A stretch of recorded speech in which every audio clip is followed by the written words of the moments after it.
मैं दीपक कुमार, स्वागत है आपका डी गुमिया चैनल पर। हम लोग आज हिस्ट्री की क्लास में जो डिस्कशन करेंगे, तो डिस्कशन करेंगे तीन टॉपिक पर। पाषाण काल, और फिर उसमें हम लोग उसके बाद हड़प्पा पर, और फिर उसके बाद हम लोग ऋग्वेदिक काल पर। इस का मकसद इस क्लास का ये है कि आप जो आने वाले यूपीएससी का एग्ज़ाम है और बिहार पीसीएस का है और अन्य भी जो यूपी पीसीएस हैं, तो इसमें जो क्वेश्चन का रेंज है उसको हम पकड़ पाएँ और समझ पाएँ। ठीक है दोस्तों, आइए हम लोग शुरू करते हैं। देखिए, क्वेश्चन पूछा जाता है कि जो ऋग्वेदिक काल है, और वहाँ से जैसे कि हम शुरू करते हैं चैप्टर, उसके पहले जो हड़प्पा है, उसके पहले जो हम लोग पाषाण काल हम लोगों ने पढ़ा है।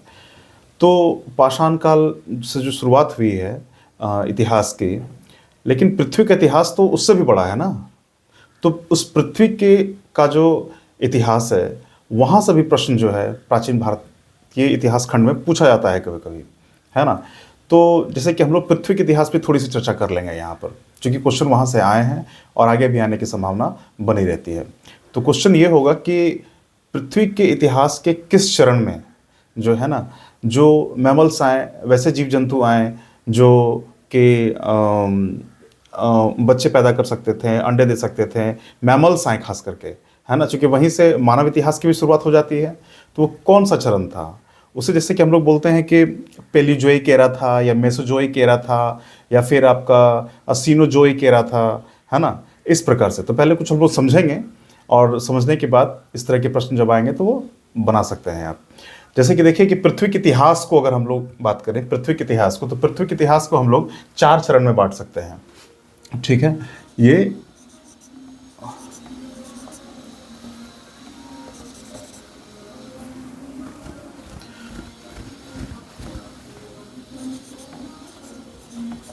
चरण एक, चरण दो, चरण तीन और चरण चार।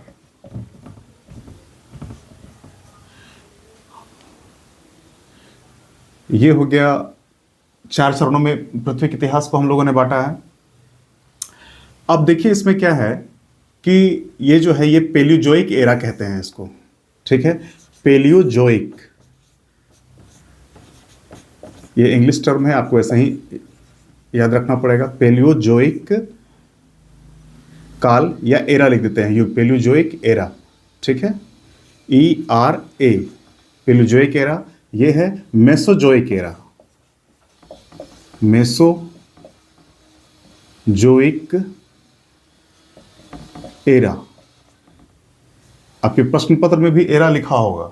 ठीक है, और चरण तीन और चरण चार को जो है हम लोग जो है इसको तृतीयक काल,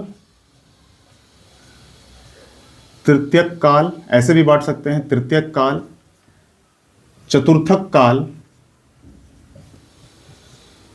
चतुर्थक काल।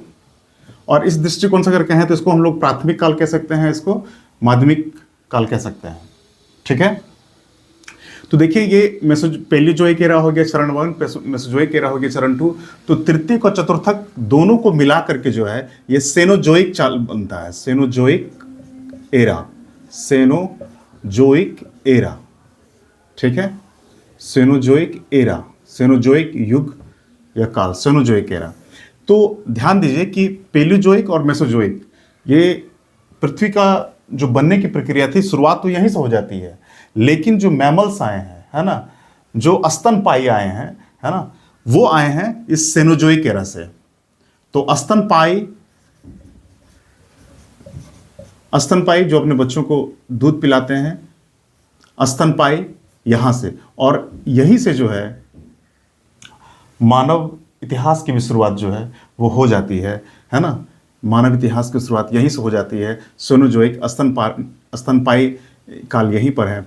और फिर हमको देखना होगा कि सेनोजोइक जो है, ये सेनोजोइक काल जो है ये इंपॉर्टेंट है। ठीक है, यहीं से स्तनपायी की शुरुआत होती है। इस सेनोजोइक काल को भी हम जो है ये 7 भागों में बांट सकते हैं। ठीक है, 1 2 3 4 5 6 1 2 3 4 5 6 7, ये 7 सेनोजोइक एरा को भी 7 खंडों में बांट सकते हैं।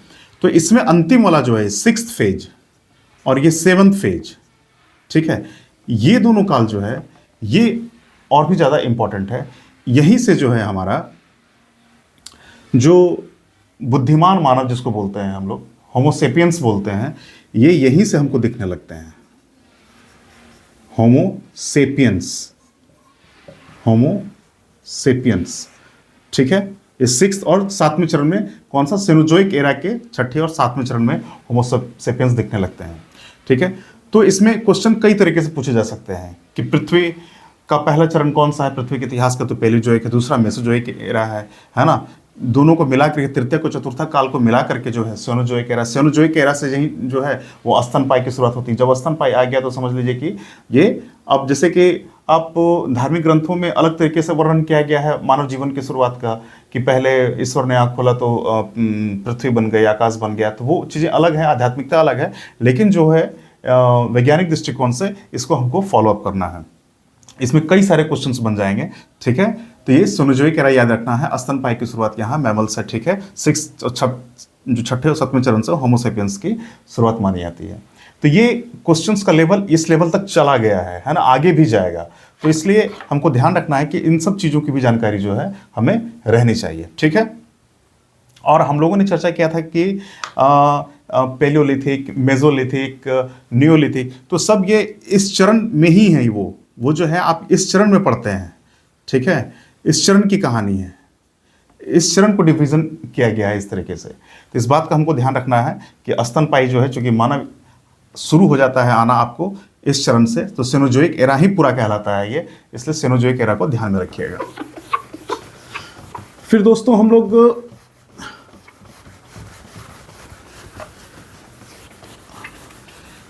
देखते हैं कि प्रश्न का जो दायरा है, यूपीएससी हो चाहे बीपीएससी हो, है ना, क्वेश्चंस कभी कभी पूछे जाते हैं कि आपने पढ़ा होगा कि निएंडरथाल मानव, क्रो मैग्नन मानव, होमोसेपियंस मानव, इस तरह के जो है, तो उसमें से उनका मतलब कि क्रम कौन सा है, पहले कौन सा है, उसके बाद कौन सा है, ये ऑप्शन देकर के भी पूछा गया है, ठीक है। तो इसमें थोड़ा सा हमको जानकारी रखना होगा कि सबसे पहला जो है ऑस्ट्रेलोपिथिक्स, ठीक है, ऑस्ट्रेलोपिथिक्स मानव, ऑस्ट्रेलोपिथिक्स मानव,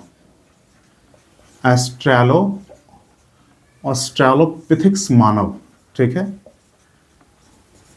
फिर इसके बाद जो नेक्स्ट चरण है, ये तब की है जब 2 पैरों पर वो चलने लगा है ना। अभी भी पूरी तरीके से वो डेवलप नहीं हो पाया है, पकड़ने की क्षमता विकसित नहीं हो पाई है। इस तरीके यहाँ पर ऑस्ट्रेलोपिथिक्स से शुरुआत कर रहे हैं। फिर हम लोग इसके बाद होमो इरेक्टस, है ना, ये पूरी तरीके से जो है ये खड़ा हो गया है मानव, यहाँ होमो इरेक्टस, ठीक है, होमो इरेक्टस, है ना, यहाँ बिल्कुल सीधा खड़ा हो गया। पहले वो झुका हुआ था, फिर बस खड़ा हो गया है बिल्कुल पूरी तरीके से, होमो इरेक्टस मानव। फिर इसके बाद निएंडरथाल मानव की चर्चा आती है। निएंडरथाल मानव, यूरोप के कई गुफाओं से जो है निएंडरथाल मानव के द्वारा बनाए गए चित्र भी मिले हैं, ठीक है। तो खैर वो उसमें नहीं जाना है हम लोगों को, है ना, बस ये क्रम याद रखना है, निएंडरथाल मानव। और फिर इसके बाद जो है क्रो मैग्नन मानव, ठीक है, ये डेवलपमेंट हो रहा है, ठीक है, क्रो मैग्नन मानव, ठीक है। और अब जो है आएगा क्रो मैग्नन के बाद जो है होमोसेपियंस, जिसको होमोसेपियंस यानी कि बुद्धि मानव, जिसको जहाँ से हम लोग अपने आप को देख पाते हैं, होमोसेपियंस, ठीक है। क्रो मैग्नन के बाद जो है वो होमोसेपियंस, इससे तो परिचित हैं ही, खुद हम ही लोग हैं, होमोसेपियंस।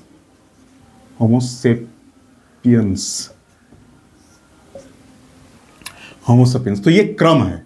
इस क्रम में से पूछा जाएगा क्वेश्चन में कि पहले दे दिया जाएगा, ये दे दिया जाएगा, ये सही है, फिर इसको होमोसेपियंस को बीच में कर दिया जाएगा, होमो इरेक्टस को लास्ट में कर दिया जाएगा। ये पूछने के तरीके इनमें से कोई नहीं है ना, उपरोक्त में से एक सही, क्या इस तरीके से क्वेश्चन बनते हैं, ठीक है, क्वेश्चन का स्वरूप होता है। तो ये सीरीज जो है, ये सीरीज हम लोगों को याद रखना पड़ेगा। हम लोग जैसे कि हम लोग इसमें जो नेक्स्ट चर्चा करने जा रहे हैं,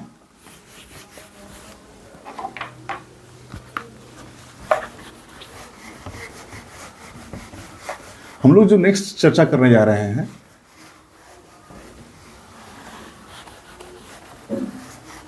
वो है मेसोलिथिक, है ना, मेसोलिथिक, मध्य पाषाण काल। ठीक है, मध्य पाषाण काल, मध्य पाषाण काल।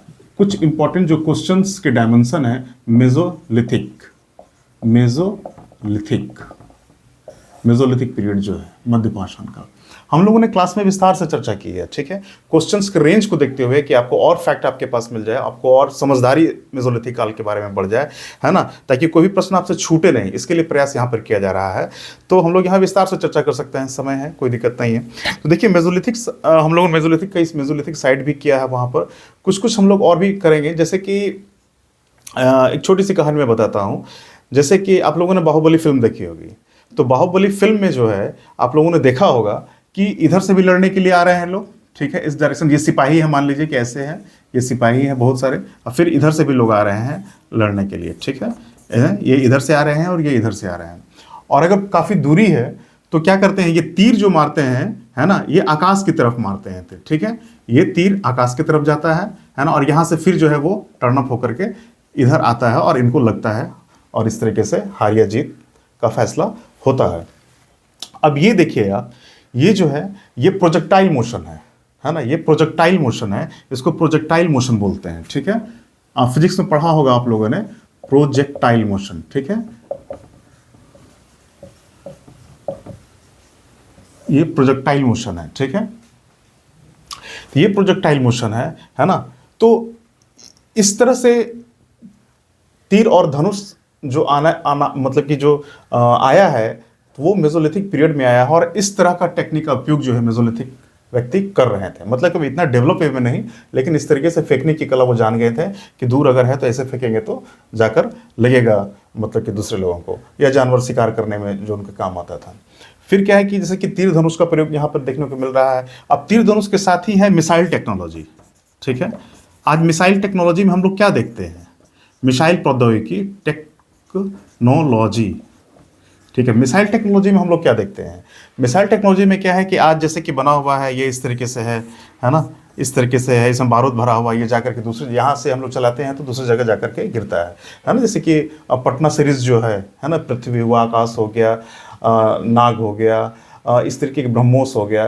तो ये टेक्नोलॉजी जो है, यानी कि फेंकने की कला, दूर से फेंक कर मारने की कला, है ना, ये मिसाइल टेक्नोलॉजी है। ठीक है, तो इस तरह का जो है तीर के माध्यम से, भाले के माध्यम से, है ना, ईंट के माध्यम से, है ना, इस तरह का जो है, यानी कि मिसाइल टेक्नोलॉजी की भी जो शुरुआत हम कह सकते हैं, ये प्रश्न आया हुआ है इस तरीके का। ठीक है, तो इसलिए नाम से अचकचाना नहीं है कि हम लोगों ने कभी सुना ही नहीं हो, ऐसा नहीं। तो मिसाइल टेक्नोलॉजी जो है ये मेसोलिथिक, मध्य पाषाण काल से ही हमको दिखने लगता है मिसाइल टेक्नोलॉजी। ये भी क्वेश्चन पूछ सकता है, प्रोजेक्टाइल मोशन जो है प्रौद्योगिकी का किस तरह से डेवलपमेंट हुआ, या मिसाइल टेक्नोलॉजी का किस तरह से दिखता है। तो तीर धनुष हो गया, भाले का फेंकना हो गया, इस तरीके से हुआ।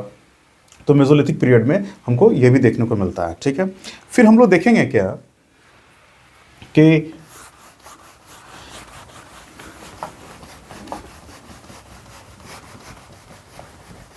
फिर हम लोग देखते हैं इसमें कि हम लोगों ने चर्चा किया था कि सबको दफनाने की प्रथा, है ना, मेसोलिथिक पीरियड से ही हम लोगों को सबको दफनाने की प्रथा मिलती है। तो मध्य पाषाण काल में जो है, अब सबको कोई क्यों दफनाता है, सब जब कोई अपने जब किन्हीं से बहुत ज़्यादा लगाव होता है, या तो अगर उनकी मृत्यु हो जाती है तो हम लोग शव को दफनाते हैं या उसे जलाते हैं, आज जो है हम लोगों की प्रथा। तो जो शव अगर दफनाया जा रहा है, इससे ये पता चलता है कि जो मर गया है व्यक्ति, तो उससे कुछ लगाव था, और उसके रिस्पेक्ट के लिए कि अब छत विछत ना हो जाए इनकी जो शरीर है ना, उससे जानवरों से बचाने के लिए जो है मिट्टी खोद करके उनको वहाँ डाल दिया गया है। ठीक है, तो हम देखते हैं कि यानी कि कुछ ना कुछ लगाव डेवलप होने लगा है लोगों के बीच में, यानी कि ये फैमिली का कॉन्सेप्ट भी जो है ये मध्य पाषाण काल से दिखने लगा है। ठीक है, परिवार की का जो विचारधारा है वो उस समय आ गई थी, ऐसा हम कह सकते हैं। ठीक है, तो एक फैमिली का कॉन्सेप्ट जो है यहाँ पर हमको देखने को मिलता है। तो एक जो है पारिवारिक विचारधारा, है ना, पारिवारिक विचारधारा, विचारधारा यानी कि फैमिली का कॉन्सेप्ट भी यहाँ धीरे धीरे उभरना, पूरी तरीके से भी डेवलप नहीं हुआ होगा, ठीक है, लेकिन ये विचार जो है ये मध्यपाषाण काल में ये आ गया है, ठीक है। अब जैसे कि हम लोगों ने देखा है कि मेजोलिथिक साइट, जैसे कि हम लोगों ने बागोर की चर्चा की थी, है ना। बागोर जैसे कि आपका राजस्थान में पड़ता है, तो जो बागौर है, ठीक है, जो बागौर है ना, ये इंपॉर्टेंट है मध्यपाषाण काल में। क्यों भाई, यहाँ से क्यों इंपॉर्टेंट है? तो यहाँ से जो है लार्जेस्ट रेसिडेंशियल स्थान मिला है, लार्जेस्ट रेसिडेंशियल मेसोलिथिक साइट है ये बागौर, यानी कि यहाँ से सबसे बड़ा आवासीय जो है स्थल मिला है कि लोगों के रहने का स्थान मिला है, ठीक है। बागौर से राजस्थान में है, राजस्थान में बागौर है ना, बागौर काफ़ी है। तो सबसे ये मेसोलिथिक का सबसे बड़ा जो है आवासीय स्थल है, सबसे बड़ा आवासीय स्थल है, ठीक है, सबसे बड़ा। अब एक जगह सबसे बड़ा आवासीय स्थल है, सबसे बड़ा आवासीय स्थल है, ठीक है। अब एक जगह अगर लोग रह रहे हैं तो आप बताइए कि कुछ ना कुछ रिलेशनशिप डेवलप हो ही जाएगा, है ना। उससे भी पता चलता है कि भाई ये पारिवारिक विचारधारा यहाँ पर दिखनी शुरू हो गई है, ठीक है। धीरे धीरे और भी ये फिर समाज में बटेगा, फिर आगे चल न्यूलिथिक हो गया, फिर हड़प्पा हो जाएगा, फिर जैसे कि ऋग्वैदिक काल आ जाएगा, इस तरीके से हम देखते हैं। और जैसे कि हम लोग जो है बागौर में आवासीय स्थल तो है ही हैं, और साथ साथ में बागौर में जो है आपको पशुपालन, बागौर से जो है पशुपालन के भी साक्ष्य मिलते हैं, ठीक है, पशुपालन के साक्ष्य मिलते हैं।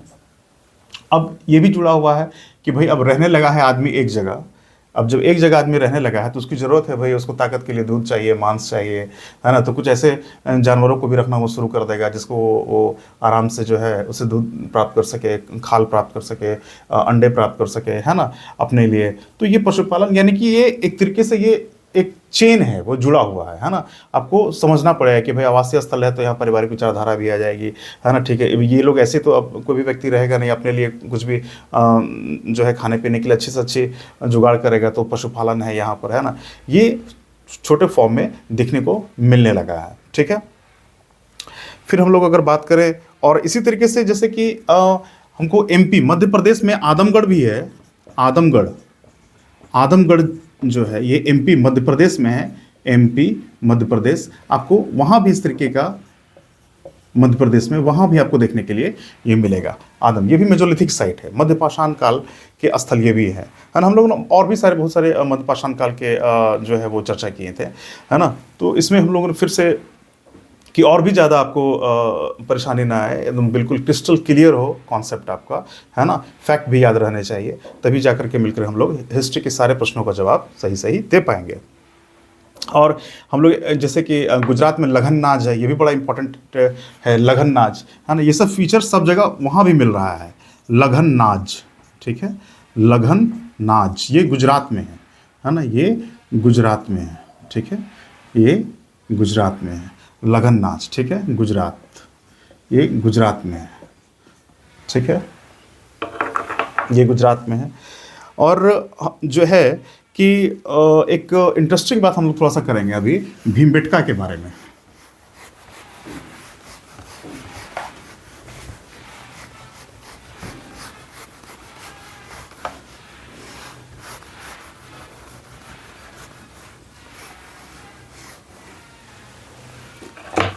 भीमबेटका के बारे में जैसे कि हम लोग जानते हैं कि वहाँ से जो है मेसोलिथिक काल में जो है या उससे भी पहले के भी जो है वहाँ से जो गुफा से जो है भीमबेटका में चित्र मिले हैं। थोड़ा चित्रों पे बात कर लेते हैं, क्योंकि प्रश्न की गहराई जो है चित्रों के भीतर से भी मतलब कि बन करके आती है। जैसे कथन कारण का प्रश्न हो गया, तो अगर जानकारी और बेहतर होगी तो हम लोग और ढंग से बना पाएंगे। जैसे कि देखिए कि जो वहाँ चित्र मिले हैं, तो चित्र मिले हैं तो वो गुफा के ऐसे क्षेत्र में है जहाँ पर प्रकाश पर्याप्त मात्रा में आ रही है ना।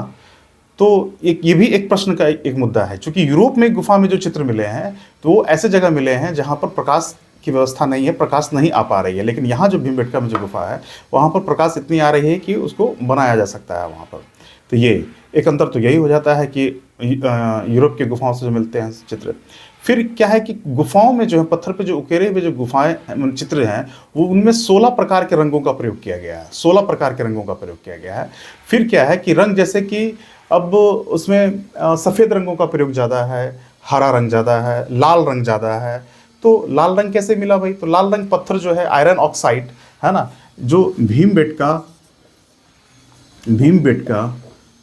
में जो चित्र हैं तो वहाँ लाल रंग जो है वो लाल रंग आयरन ऑक्साइड है ना, आयरन ऑक्साइड ये पत्थर को उसको तोड़ करके लाल रंग प्राप्त कर लिया गया। फिर जैसे कि सफ़ेद रंग हो गया, तो सफ़ेद रंग हो गया है ना, इसको चूने के पत्थर से हम लोग प्राप्त कर लेंगे है ना, चूने के पत्थर से, ठीक है, चूने के पत्थर से। फिर जैसे कि हरा रंग हो गया, ये भी पत्थर से या फिर पेड़ पौधे के पत्तियों से हरा रंग हम लोग वहाँ पर ले लिया जाता होगा, और इनको मिलाने से भी कई प्रकार के रंग बनते होंगे, तो इसका प्रयोग किया गया। फिर इस भीमबेटका में जो चित्र है वहाँ पर क्या है कि gender biased division of labour है, ठीक है, यानी कि लिंग के आधार पर जो है कामों का वर्गीकरण दिखता है। अर्थात कि महिलाएं जो हैं यहाँ पर वो घर के काम कर रहे हैं, चक्की पीसते हुए बताया गया है ना, घर के में दिखाया गया है। फिर पुरुषों को शिकार करते हुए दिखाया गया है। तो ये इस तरीके से आपको भीमबेटका में मिलता है, यानी कि इसको gender based division, labour of division कह सकते हैं, ठीक है, जेंडर बेस्ड डिवीज़न ऑफ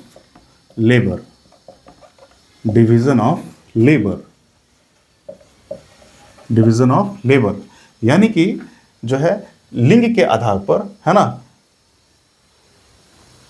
कामों का वर्गीकरण जो है पुरुष और महिला के बीच में जो है ये किया गया है, जो हमको भीमबेटका से दिखाई पड़ता है। अब जैसे कि हम लोग कुछ और जो है क्वेश्चंस न्यूलिथिक पीरियड से भी जानते हैं कि न्यूलिथिक में जो है आपको कुछ जगह ऐसी मिले हैं जहां से आपको ये लगता है कि सामूहिक भोज होता था, ठीक है, यानी कि एक ही जगह खाना बन रहा है और लोग खा रहे हैं, ठीक है, सामूहिक भोज। ये बहुत सारी, जैसे कि न्यूलिथिक साइट है, नवपाषाण काल है, तो नवपाषाण काल में एक इम्पॉर्टेंट फीचर जो है नवपाषाण काल में सामूहिक भोज, सब जगह नहीं, कुछ ही जगह पर मिला है सामूहिक भोज, है ना। अब ये कैसे पता लगेगा कि भाई सामूहिक भोज है? तो जहां से ये हम चर्चा भी करेंगे उस स्थल की, राख के ढेर मिले हैं, है ना, राख के ढेर मिले हैं, तो लगता है कि यहाँ पे राख के ढेर हैं, इसका मतलब है कि यहाँ पे ज़्यादा लोगों को खाना बन रहा था, है ना। इस तरीके से लोग एक परसेप्शन, एक मतलब कि एक सोचा गया विद्वानों के द्वारा, इतिहासकारों के द्वारा, कि अगर है यहाँ पर, इसका मतलब यहाँ पर सामूहिक भोज होता था। जैसे कि आपको कर्नाटक है, कर्नाटक की जगह है बुधियाल, ठीक है, बुधियाल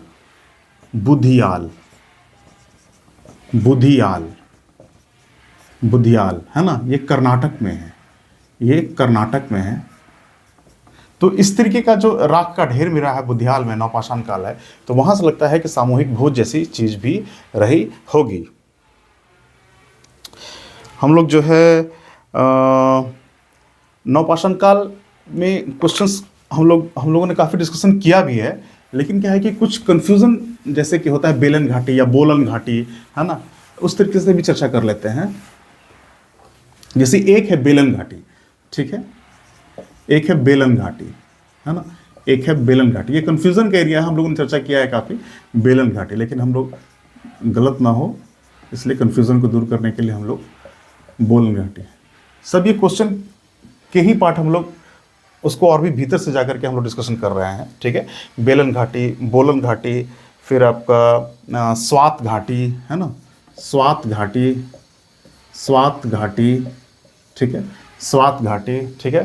तो बेलन घाटी तो आपको यूपी में हो गया, ठीक है, स्वात घाटी आपको पाकिस्तान में हो गया, ठीक है, पाकिस्तान, ठीक है।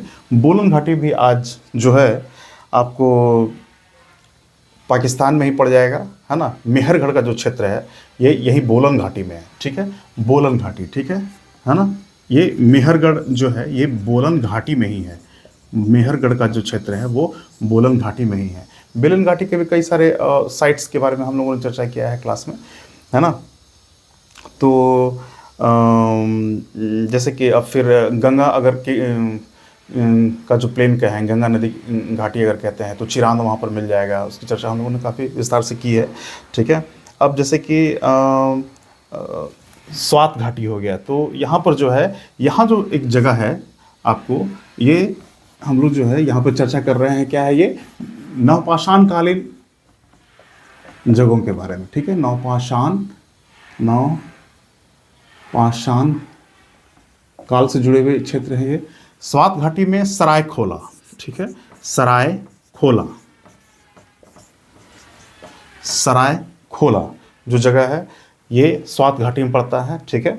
तो सरायखोला, ये आपको जो पठार है, पोटवार पठार, ये वहाँ पर मिलता है, सरायखोला जो है, ठीक है। इस तरीके से फिर हम लोग कुछ और चर्चा हम करते हैं नवपाषाण काल में कि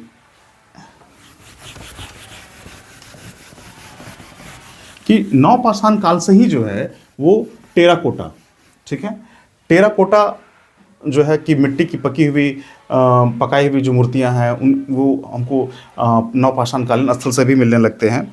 तो जैसे कि कुछ जगह है नॉर्थ वेस्ट रीजन में, है ना, जैसे कि राना घुंडई हो गया, है ना, मेहरगढ़ हो गया, एवं मुंडीगाक हो गया, है ना।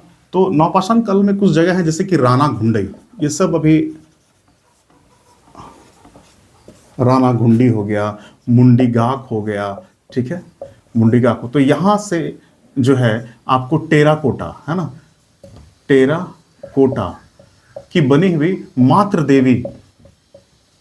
देवी की मूर्तियां भी मिली हैं, ठीक है। अब देखिए कि नवपाषाण काल में ही ये चीज़ें मिलने लगी हैं, तो फिर हड़प्पा में मिलता है, तो फिर इसमें क्या, फिर मतलब कि बहुत ज़्यादा आश्चर्य होने की बात है ना। तो ये शुरुआत जो है, अचानक कुछ शुरुआत नहीं होता, वो धीरे धीरे ये सब चीज़ें आ रही हैं इतिहास में, हम लोग ये देख रहे हैं, ठीक है।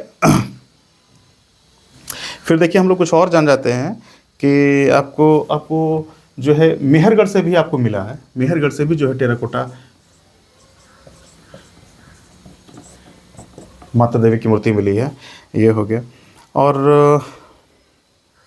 अब हम लोग जो है, हम लोगों ने कुछ क्वेश्चन पाषाण काल से किया, कुछ मध्य पाषाण काल से किया, कुछ नवपाषाण काल से चर्चा किया, है ना।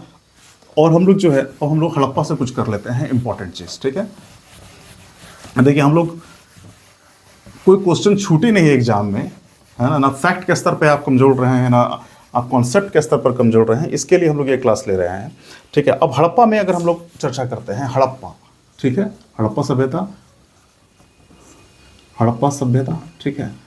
अब देखिए जैसे कि हम लोगों ने चर्चा की हुई है कि कई सारे जो हैं आपको हड़प्पाकालीन वस्तुएं जो है वो मेसोपोटामिया में मिलती हैं, है ना, मोहरें मिलती हैं और भी कई तरह के सामान वहाँ से मिले हैं। तो लेकिन मेसोपोटामिया का कुछ सामान जो है हड़प्पा सभ्यता से, मतलब कि सील और मोहर के अलावा और कुछ नहीं मिलता है, ठीक है। तो ऐसा क्यों है? अब ऐसा तो नहीं है, चूँकि बार्टर सिस्टम तो लागू था कि भाई कुछ सामान देना है आपको तो कुछ सामान हम भी देंगे, दोनों एक सामान का अदला बदली जो होगा ये हो, चूँकि करेंसी तो थी नहीं वहाँ पे, है ना। सामानों को अप्रूव करने के लिए कि भाई ये सामान यहाँ का है, इसलिए थोड़ा सा उसको कुछ मोहर लगा दिया गया, सील लगा दिया गया, ये इस तरह का। तो यहाँ क्यों नहीं मिलता है भाई? तो इसका एक सीधा सा रीज़न यही है कि अगर चीज़ें नहीं मिल रही हैं लेकिन व्यापार तो चल ही रहा था, ये तो कन्फर्म है। तो व्यापार चल रहा था, यहाँ एक छुपी हुई बात है कि कुछ ऐसी चीज़ें ज़रूर मिली हैं कि जो कि वो समय के साथ वो बर्बाद हो गई हैं। जैसे कि चमड़े का कोई सामान मेसोपोटामिया से आया होगा, है ना, सुगंधित तेल आया होगा, है ना। तो इस तरह की चीज़ें समय के साथ ख़त्म हो जाती हैं, तो इसलिए नहीं मिलने का कारण है। ये जो बातें मैं कह रहा हूँ, ये कथन कारण में ये प्रश्न जो है इस तरीके की चर्चा की गई है ना, और आगे भी आने की संभावना है। तो ये जो है मैं बिटवीन द लाइन्स की बात कहता हूँ कि लाइन के पीछे का कॉन्सेप्ट क्या है, इसको समझने की ज़्यादा ज़रूरत है, तब आप मिस नहीं करेंगे कोई भी प्रश्न, है ना। अब जैसे कि मेसोपोटामिया से ऊन आया या कपड़ा आया, तो ऊन आया या कपड़ा आया या इधर से उधर गया, है ना, तो वहाँ भी सड़ जाएगा समय के साथ, वहाँ भी ख़त्म हो जाएगा, है ना। तो इस तरह की चीज़ें नहीं दिखती हैं। तो ये कॉमन सी बात हो गई। मेसोपोटामिया से जैसे कि सिल्वर तो आता ही था, है ना, एस्फाल्ट नाम के पत्थर जो थे वो भी आते थे वहाँ से, है ना, सिंधु सभ्यता में। ठीक है, पूरी सिंधु सभ्यता को मेलुहा कहा गया है, इसके बारे में हम लोग चर्चा कर चुके हैं। ठीक है, फिर हम लोग जो है आपको एक हड़प्पा सभ्यता में है घग्गर हाकरा लाइन। ठीक है, घग्गर, घग्गर आधा घ लिखिए, घग्गर, घग्गर, घग्गर हाकरा, इसको घ कर दीजिए, घग्गर हाकरा, घग्गर हाकरा लाइन। ठीक है, एक्चुअली ये समझना थोड़ा सा जरूरी है कि हड़प्पा सभ्यता में ये घग्गर हाकरा लाइन जो है ये नदियों के जाने का मार्ग है एक्चुअली, है ना, और नदियों के जाने के अगल बगल में सभ्यता का निर्माण होता है, ये हम जान रहे हैं। तो घग्गर हाकरा लाइन में जो है टेक्टोनिक गतिविधियों के कारण, है ना, हम लोग अवसान में चर्चा कर चुके हैं कि टेक्टोनिक गतिविधियों के कारण जो है तल ऊपर गया, है ना, कहीं नीचे हुआ, तो उसके कारण जो है इसमें जो नदियों का पानी था वो पानी मुड़ करके जो है या तो सिंधु की तरफ चला गया या फिर आपका गंगा यमुना में जाकर के मिल गया। तो ये धीरे धीरे घग्गर हाकरा लाइन वो सूख गई और जिसके कारण जो है ये सभ्यता जो है वहाँ से ख़त्म होती है। ठीक है, तो घग्गर हाकरा लाइन की चर्चा ज़रूरी है और तो इसको हम लोग याद रखेंगे कि घग्गर हाकरा लाइन की चर्चा पूछी जा सकती है कि यहाँ पानी कम क्यों हो गया, इसके कारण दिए रहेंगे ऑप्शन में। ठीक है, और सिंधु सभ्यता के पतन में क्या घग्गर हाकरा लाइन का कोई इंपॉर्टेंट रोल है, तो हाँ है ना, और इस तरह के प्रश्न रहेंगे तो भी आप बना सकते हैं, इसलिए चर्चा ये ज़रूरी थी, है ना।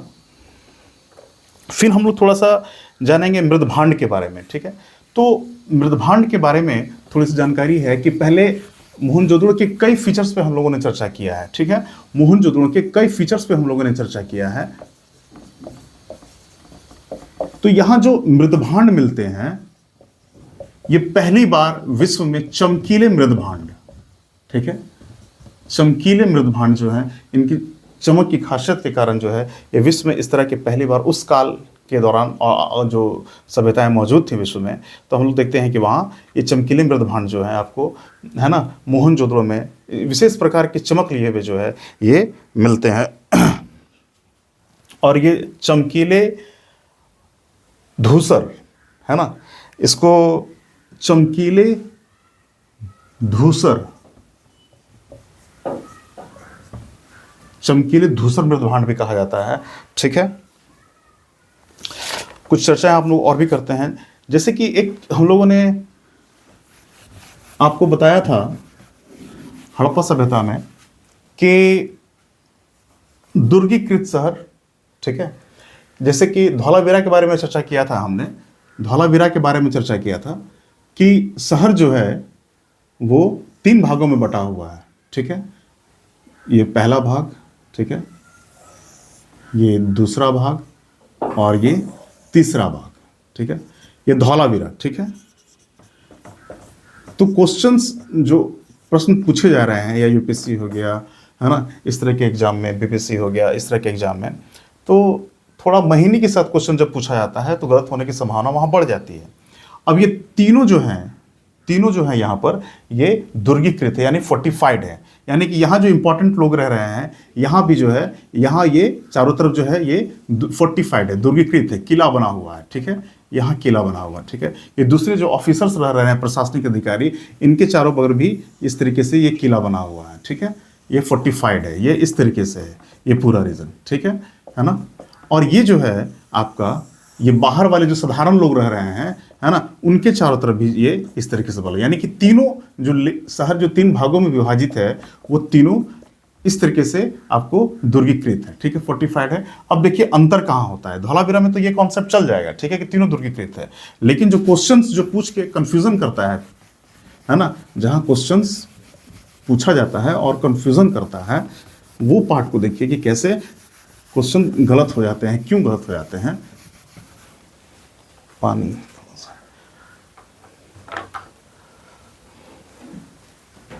तो देखिए जैसे कि ये तो धौलावीरा का देख लिया आप लोगों ने, ये धौलावीरा का देख लिया आप लोगों ने। ठीक है, कि तीन जो शहर जो है वो तीन भागों में दुर्गीकृत है। अगर हम कालीबंगा को देखें तो कालीबंगा जो है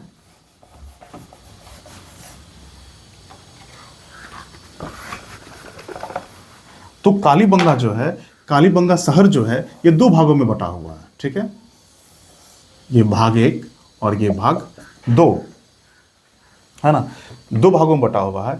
और कालीबंगा ये क्या है, ये धौलावीरा नहीं है, ये क्या है, ये है कालीबंगा, ये है कालीबंगा, ठीक है। इसके बारे में काफी चर्चा हम लोगों ने की है। तो कालीबंगा में जो है इसके भी दोनों शहर जो है वो फोर्टिफाइड है ना, ये जो है ये फोर्टिफाइड है, यानी कि ये भी दुर्गीकृत है, ठीक है। तो धौलावीरा में शहर के तीनों पार्ट जो थे वो दुर्गीकृत हैं, कालीबंगा में शहर के 2 ही पार्ट दुर्गीकृत हैं, इस बात को याद रखिएगा, ठीक है ना। ये दुर्गीकृत है कालीबंगा में, ठीक है। तो ये अंतर जो है पूछ देगा कि दुर्गीकृत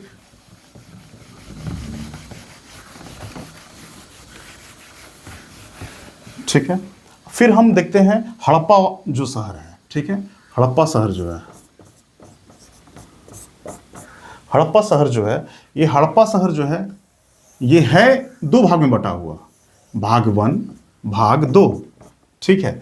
लेकिन जो है यहाँ इंपॉर्टेंट जो भीतर जहाँ पर इंपॉर्टेंट लोग रह रहे हैं सिर्फ यही फोर्टिफाइड है, यही दुर्गीकृत है, ठीक है, सिर्फ यही दुर्गीकृत है, यही पे किला। और ये जो है जो साधारण लोग रह रहे हैं उनके लिए कोई इस तरह का कोई दीवार नहीं बनाया गया है, ये इस तरह से ये ओपन है, यहाँ लोग रह रहे हैं, साधारण लोग यहाँ रह रहे हैं, इंपॉर्टेंट लोग। ये हड़प्पा शहर की बात है। कालीबंगा में देख लिया क्या अंतर था, धौलावीरा में देख लिया क्या अंतर था, है ना। फिर हम लोग अब चलते हैं लोथल की ओर, ठीक है, जो है लोथल की ओर। अब लोथल में क्या है कि शहर 2 भाग में बटा हुआ तो है ना, 2 भाग में बटा हुआ तो ये भाग 1 ये भाग 2, लेकिन लोथल में ये दोनों पार्ट दुर्गीकृत नहीं है ना, ये दोनों पार्ट दुर्गीकृत नहीं है। बिल्कुल आराम से आप यहाँ से यहाँ जा सकते हैं, यहाँ से यहाँ आ सकते हैं, कोई दिक्कत नहीं है। और लोथल हम लोग जान भी रहे हैं कि ये व्यापार का स्थल है, ट्रेड होता है यहाँ पर, यहाँ से जहाज़ के द्वारा, पानी के जहाज़ के द्वारा यहाँ सामान लाए जाते हैं, पत्तन है, बंदरगाह है यहाँ पर, है ना। तो यहाँ हम ऐसे भी पहले भी हम लोग चमोहदड़ों के बारे में भी डिस्कशन कर चुके हैं क्लास में कि वहाँ भी जो है वो किसी प्रकार का मतलब कि रोक टोक नहीं आने जाने में। तो यहाँ भी देख रहे हैं व्यापार है, जहाँ व्यापार होता है वहाँ पर ज़्यादा बंदिश नहीं होती है ना। तो देखिए इस तरीके से यहाँ दोनों शहर बटा हुआ है 2 भाग में, लेकिन कोई फोर्टिफिकेशन नहीं है। तो क्वेश्चन यहीं पे है ना कि कहाँ फोर्टिफिकेशन नहीं है, कितने शहर में बटा हुआ है, ये क्वेश्चन जब डीपली पूछेगा और अगर क्लियर कॉन्सेप्ट नहीं होगा तो जो है ये गलत होने की संभावनाएं बढ़ जाती है। तो यहाँ ध्यान देने की बात है, ठीक है। अब हम लोग देखते हैं जैसे कि हड़प्पा के बाद जो लेटर हड़प्पन साइट है ना, कि हड़प्पा उत्तर हड़प्पा जो साइट है, जैसे कि भगवानपुरा की बात की थी, दधेरी की बात की थी, है ना। तो वहाँ पर जैसे कि क्वेश्चंस पूछा है किस तरीके का बर्तन मिलता है भाई वहाँ पे, तो वो जनरली याद रखेंगे PGW, ठीक है, PGW यानी कि पेंटेड ग्रे धूसर चित्रित धूसर मृदभांड वेयर, क्या हो गया, चित्रित धूसर मृदभांड, है ना, पेंटेड ग्रे वेयर। कहाँ से, तो ये आपको उत्तर हड़प्पाई स्थल से प्राप्त होते हैं, है ना, उत्तर हड़प्पाई स्थल से प्राप्त होते हैं। जैसे कि उदाहरण हो गया आपको, है ना। अब ये उत्तर हड़प्पा स्थल से ज़्यादातर इसी तरीके की चीज़ मिलेंगे, भगवानपुरा हो गया, है ना, भगवानपुरा, फिर हो गया दधेरी, ठीक है, दधेरी हो गया, है ना। इस तरीके से हम लोग देखते हैं यहाँ मिलते हैं, है ना। फिर हम लोग उत्तर हड़प्पा संस्कृति में ही हम लोगों ने चर्चा की थी आहार संस्कृति के बारे में, है ना, आहार संस्कृति, फिर झुकर झांगर संस्कृति, ठीक है। तो आहार संस्कृति वगैरह में हम लोग क्या देखते हैं कि वहाँ अग्नि वेदिकाएं मिलती हैं। आहार संस्कृति में अगर हम जाएं,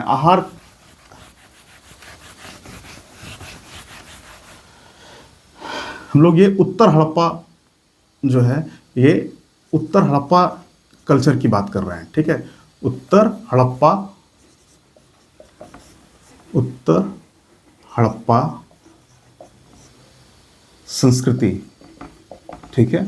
अब उसमें हम लोग चर्चा कर रहे हैं आहार संस्कृति के बारे में, ठीक है। आहार संस्कृति में जो स्थल है, खुद आहार ही एक स्थल है ना, उसी के नाम पर, जैसे कि हड़प्पा के नाम पर हड़प्पा संस्कृति, आहार के नाम पर आहार संस्कृति। तो यहाँ पर अग्नि वेदिकाएं मिली हैं, ठीक है। ऐसा लग रहा है जैसे कि यहाँ पर जगह बनाया गया है, उसमें जले हुए टुकड़े हैं, लकड़ी का टुकड़ा है ना, इस तरह का अग्नि वेदिकाएं मिली हैं, है ना। जो गड्ढा है, गड्ढा में जले हुए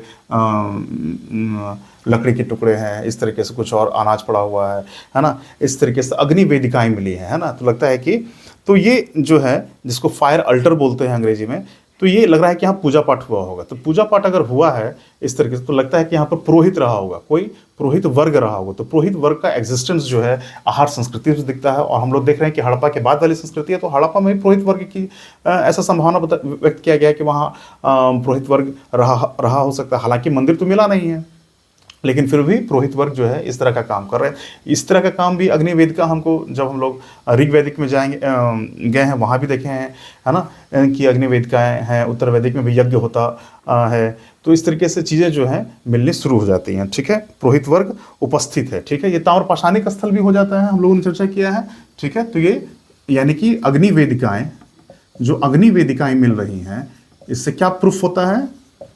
अग्नि वेदिकाएँ से प्रूफ होता है कि पुरोहित उपस्थित है ना।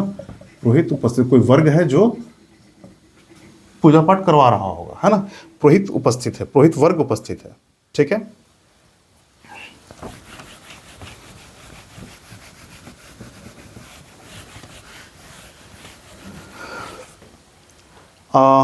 थोड़ा सा लंबा हो रहा है वीडियो, लेकिन फिर भी हम लोग 5 मिनट और जो है हम लोग कर लेते हैं। वैदिक पीरियड से चर्चा कर लेते हैं। वैदिक पीरियड में किस तरीके से कुछ क्वेश्चंस वहाँ देख लेते हैं कि वहाँ जो है कुछ और क्लैरिटी आ जाए ऋग वैदिक पीरियड से खास करके।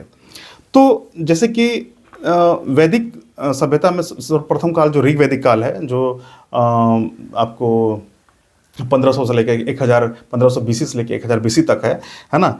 तो वहाँ हम देखते हैं कि जो इकोनॉमी थी, जो अर्थव्यवस्था थी ऋग वैदिक काल की, वो गुजर बसर करने वाली अर्थव्यवस्था थी, है ना। जीवन निर्वाह करने वाली अर्थव्यवस्था थी, यानी कि सबसिस्टेंस इकोनॉमी थी, ठीक है। अब जैसे ही हम लोग कहते हैं कि सबसिस्टेंस इकोनॉमी थी, यानी कि गुजर बसर केवल हो रहा है, तो गुजर बसर केवल हो रहा है, तो इसका मतलब कि ट्रेड उतना उन्नत नहीं होगा, क्योंकि ट्रेड होगा तो प्रॉफिट होगा। अब ट्रेड होने के लिए तो कुछ सामान ऐसा बनाना पड़ेगा ना जो बिक सके मार्केट में, है ना। तो यानी कि इस तरह का कुछ अच्छा चीज़ उस तरह का नहीं बन पा रहा है जो बहुत ज़्यादा बिके, है ना। तो अब है क्या कि इस तरह का सामान अगर नहीं बन रहा है, इस तरह का सामान अगर नहीं बिक रहा है, यानी कि ट्रेड बहुत निम्न स्तर पर या नहीं के बराबर है ना। तो इसका मतलब फिर अब बनाने के लिए कुशल कारीगर चाहिए, ठीक है। तो कुशल कारीगर को, भाई कुशल कारीगर अगर सामान बनाएगा तो कुशल कारीगर को खाने के लिए चाहिए। अगर वो खेत में काम करेगा तो फिर अपने कारीगरी कब दिखाएगा, वो बनाएगा कब, है ना। तो ये बता रहा है कि जो एग्रीकल्चर हो रहा है, कृषि हो रहा है उस समय, यानी कि वो बहुत कम लेवल पर हो रहा है, या फिर जो थोड़ा बहुत हो भी रहा है वो अपने खाने भर के लिए हो पा रहा है, यानी कि अधिक मात्रा में अनाज का उत्पादन हो ही नहीं रहा है। तो जब अधिक मात्रा में अनाज का उत्पादन नहीं होगा तो जो कारीगर वर्ग है वो तो खेती करेगा नहीं, वो तो कारीगरी का काम करेगा।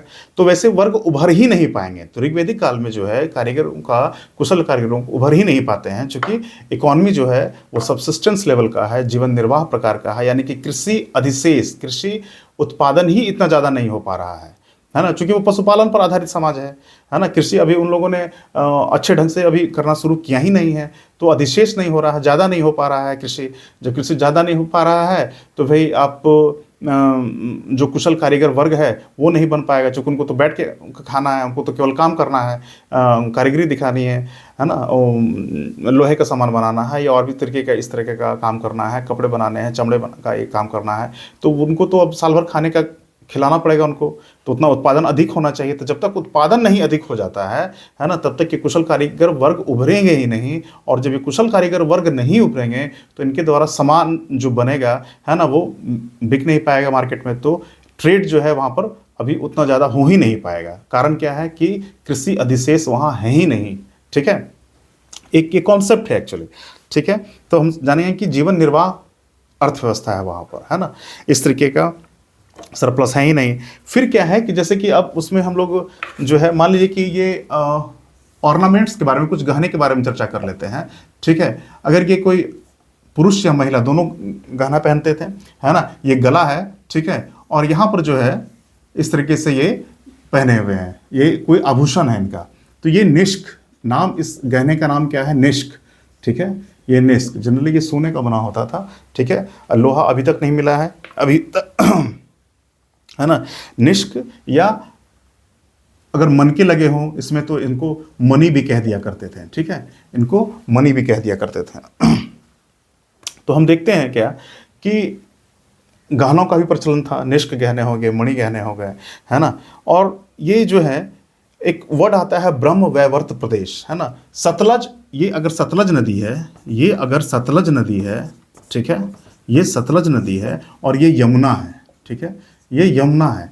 तो इनका जो ये क्षेत्र है जनरली जो है ना, ये है। तो इधर से आने के बाद जो है ये यहीं पर ये रुके हुए हैं ऋग्वेदिक आर्य अभी, ठीक है ना। ये यहीं पर रुके हुए ऋग्वेदिक आर्य, सतलज नदी और यमुना ब्रह्म वैवर्त प्रदेश में, है ना, ठीक है। इसको हम लोग जैसे कि अब चूंकि इधर से आ रहे हैं तो कुछ लोग इधर भी होंगे, है ना। तो ये सिंधु का रीजन है ये, है ना। तो बोलेंगे सप्त सिंधु प्रदेश, तो ये अभी इधर ही है ना। गंगा नदी को अभी वगैरह ऋग्वेदिक काल में जो है इन्होंने टच नहीं किया है, ठीक है। केवल ऋग्वेद में एक ही बार गंगा नदी की चर्चा मिलती है, ठीक है। अच्छा, फिर हम लोगों ने देवताओं के बारे में चर्चा की थी। 3 देवताएं बांटा था कि अंतरिक्ष के, आकाश के देवता और फिर पृथ्वी के देवता। फिर हम लोग देखते हैं जैसे कि यहाँ पे एक देव की चर्चा की थी, वरुण देव। वरुण देव की चर्चा ऋग्वेदिक काल में मिलती है। तो वरुण देव जो है वो आपको जो है काफ़ी पवित्र मतलब कि देव माने गए हैं, और जैसे कि पवित्रता के देवता माने गए हैं वरुण देव, है ना। तो वरुण देव का आशीर्वाद पाने के लिए जो है लोग ये मानते थे उस समय के कि उनका पवित्र होना बड़ा आवश्यक है, उनका वर्जिन होना आवश्यक है ना।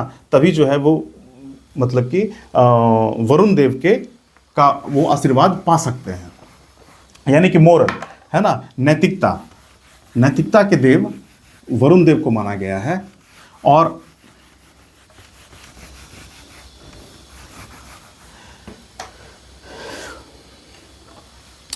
तो हम लोग देखते हैं क्या कि वरुण देव के बारे में कि वरुण देव जो है ये नैतिकता के देव माने गए हैं, ठीक है, नैतिकता के देव, है ना, नैतिकता के देव, ठीक है, नैतिकता के देव। तो एक वर्ड आता है रित, ठीक है, रित, है ना, और एक वर्ड आता है ऋतु, ठीक है, ऋतु, ठीक है, ऋतु, ठीक है। ये ऋतु जो हो गया ये मौसम हो गया, ठीक है, ये मौसम हो गया, यानी कि मौसम का भी संबंध है वरुण से मिलता है ना, देव से। और ऋत जो हो गया ये आपका जो है ये पवित्र भाव, आचार विचार जो है ना, इस तरीके से